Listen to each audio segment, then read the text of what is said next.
Hello, and thank you for taking the time to listen to these messages. Please feel free to like, share, and subscribe. Also, check out the description box for ways to support our channel. Thank you. Oh man, I got 3 post-its for this one. Hope you got time. I've been trying to keep these relatively short because I understand that, when watching videos or when listening to messages, we like to be short, sweet, and to the point, right? But nonetheless, like I said, I got 3 post-its I need to cover information on. So, excuse me, it's gonna go pretty fast. Buckle up. All right, here we go.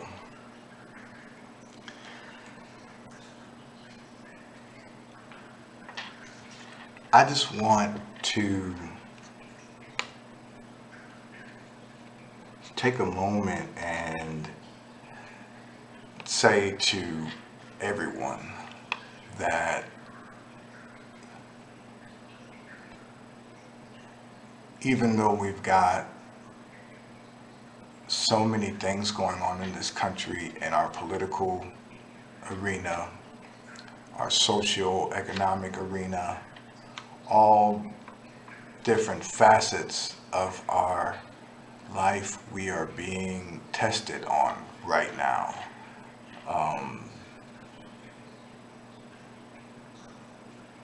They are making their best attempt to divide us as a country. They are using racial, political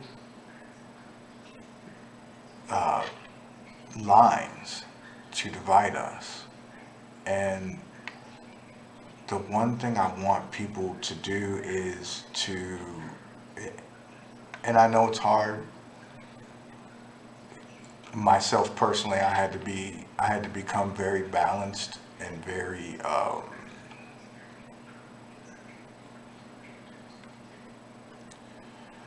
balanced and very open to reach this point that I'm currently at. And that means that, any of my past issues or hangups, I've dealt with those, I've healed those and addressed those so that any underlying issues, maybe past hurts, past anger about different things, won't manifest, won't come through. And I think that us as a collective, the more of us that do that good internal work and really heal and balance ourselves, then we'll be able to effectively talk about and effectively address some of these problems without becoming emotional or becoming out of balance, or we won't look at whatever clip of police brutality or what have you and instantly have a stark reaction, a angry reaction. I knew that I was changing from the moment that when I watched the George Floyd video and I looked at the expression on that officer's face as he looked into the camera. It was almost like he knew what he was doing. It was almost like he knew, or he had a clear intent on what he was doing. You know what I mean? It was very strange for me because I'm an empath. So I can feel energy. I can feel different things when, you know what I mean? Anyone who's an empath will completely understand what I'm saying. But the moment that that man made eye contact with the camera, it was almost like you can see in his eyes that it was intentional, that whatever was going to happen was already planned to happen. And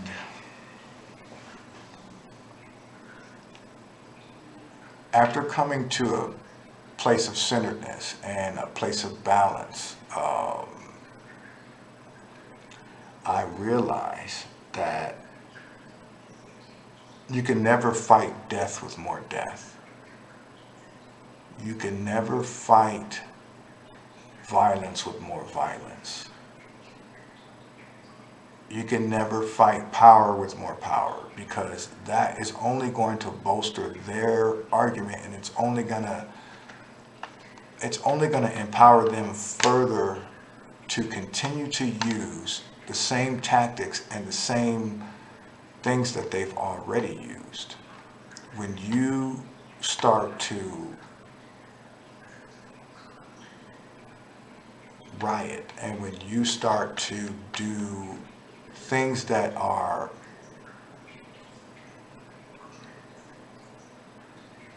counterproductive to your objective.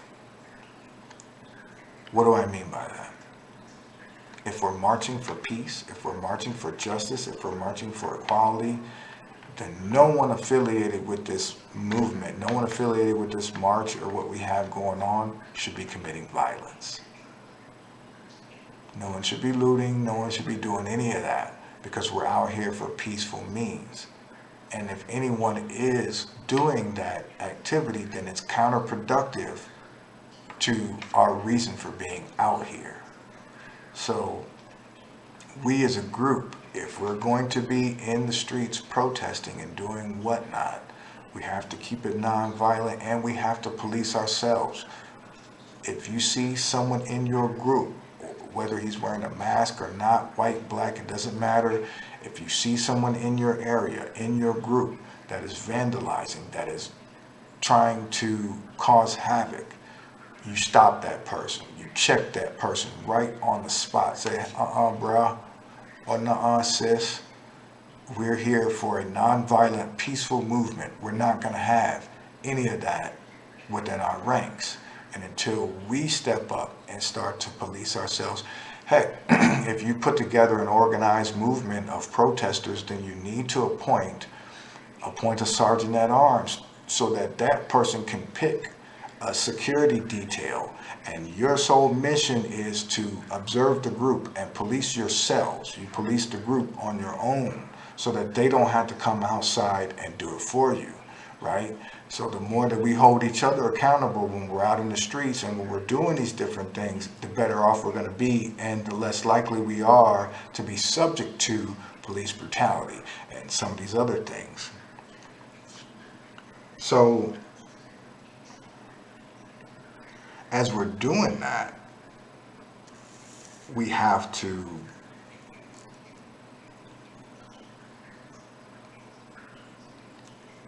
realize that not everyone is going to express themselves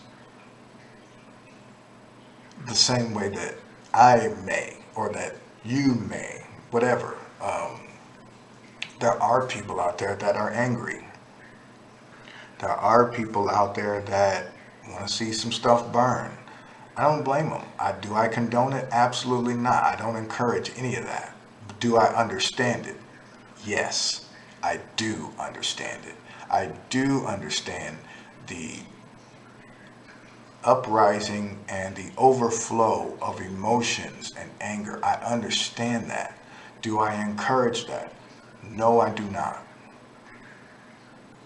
Everything about my message is telling people to go within, become centered, become balanced, open your energy centers and start to flow properly, and you won't react in that way.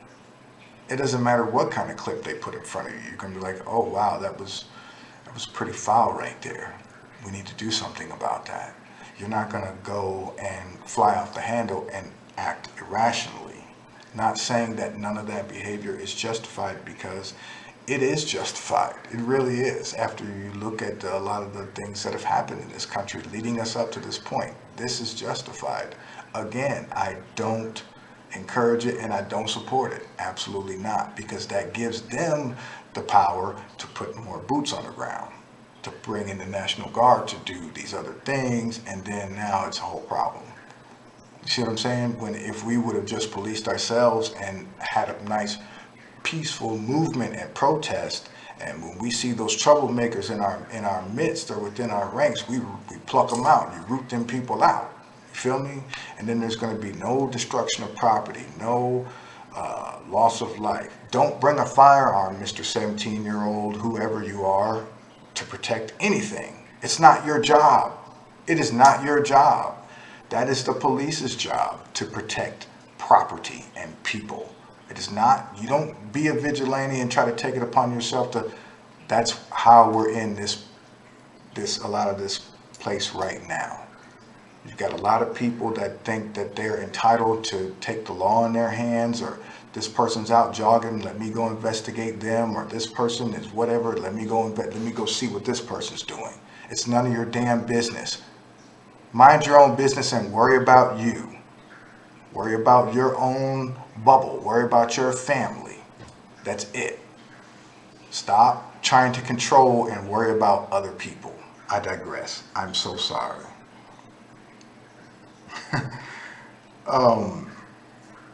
Yeah.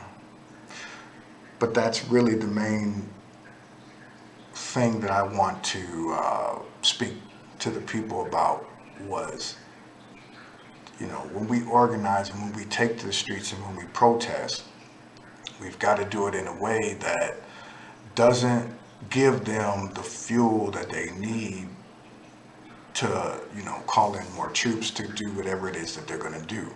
Because that's what they want to do. Excuse me. You've got people out there that enjoy,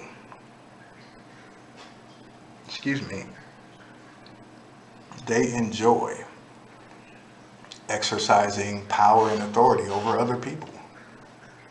They enjoy being someone's controller, I guess you could say, having someone under them who's weaker or whatever. And they don't even have to be weaker, just having someone under them that they can control. Get over there at that spot right there. Stand right there. Stand how I told you to stand. Do what I told you to do. You stand exactly where I told you to stand. If you don't, come on. Who do you think you are? Who do you think you are? No person on this planet has the right to treat another person in that way. I don't care who you are. No one on this planet has the right to talk to or treat people in that way. I don't care what your race is, how much money you have. You don't have that right. You don't. And there are many arguments that can be made from both sides. I've seen clips of innocent black people being attacked. I've seen clips of innocent white people being attacked. I've seen clips of innocent brown people being attacked. Again, I'm here to empower all. This message is for all. This is to tell us all on this level to stop our petty differences, stop fighting amongst each other, come together, and then we will be able to effectively address what the real issue is, and that is the government. That is an oppressive system, an oppressive media, a system that will have you divided and fighting amongst each other perpetually. A system that would have you not coming together across party lines and working together for the common good, the best interest of all people involved, not just the special few or not just the rich.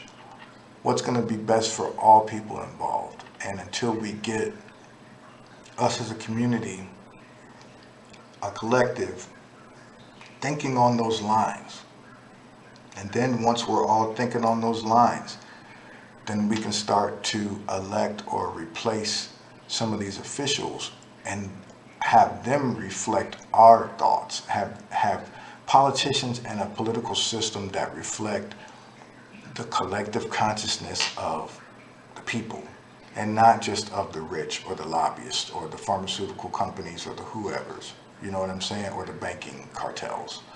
So, yeah, in a nutshell, we've got to stop feeding into their narrative. It will never work. They've got enough bullets, they've got enough bombs, they've got enough everything. And until we can I think that was the main reason why Dr. King's movement was so effective. But, even though he was a paid person of the system, Dr. King, and for those that may not know, he was part of the Boule. He was part of the Black Boule, and he was supported because they did not want to support at the same time. Brother Malcolm had his movement going on, and he was a little more militant. He was a little more powerful. He was a little more, than Dr. King, and so they chose King's movement to support because they knew that black people, the community as a whole, we were going to support something. So they chose to, give more money and more exposure to Dr. King and his nonviolent movement because they didn't want a problem with Brother Malcolm. And, he was all about, personal protection, protect your property, protect your family, you know what I'm saying? Arm yourselves if you need to, the Black Panthers. So they almost had to destroy or discredit movements like that, and they had to assassinate that brother because they did not want a collective of African American people in this country becoming militarized or becoming militant, right?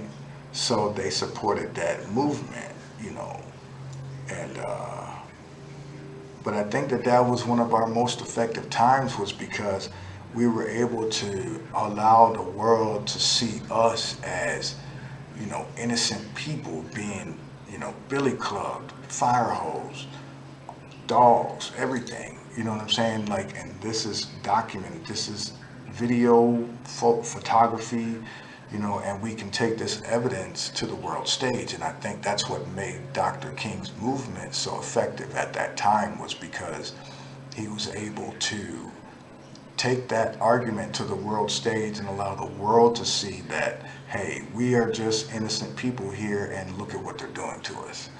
Nowadays, not so much because we've got a lot of different dysfunction, a lot of different things that have happened in our community and in our families over these generations, and that trauma and those things become locked in your genetic code. It becomes locked in your DNA.